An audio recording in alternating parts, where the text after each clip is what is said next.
ইলিশ মাছের দিয়ে সর্ষে ইলিশ করছি। কড়াইয়ে সর্ষে তেল দিলাম, এর মধ্যে 2 রকম সর্ষে আর কাঁচা লঙ্কা আমি বেটে নিয়েছি। এটা তেল একটু গরম হলেই আমি এটা দিয়ে দিলাম।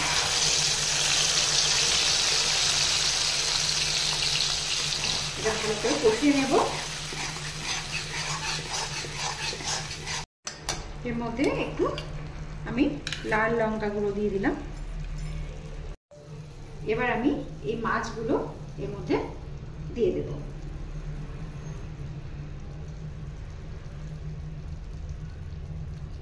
মাছগুলো যখন ফুটছে তখন আমি 2টো কাঁচা লঙ্কা আমি দিলাম আর সঙ্গে পরিমাণ মতো লবণ দিলাম। এবার এর মধ্যে কাঁচা সর্ষের তেল আবার একটু দিলাম, দিয়ে এটা আমি ঢেকে দিলাম কিছুক্ষণ মতো, তারপর ফিরে আসছি।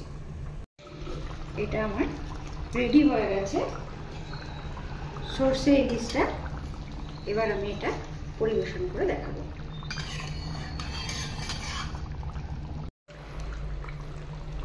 কাঁচা সর্ষের তেল দিয়ে দিলাম।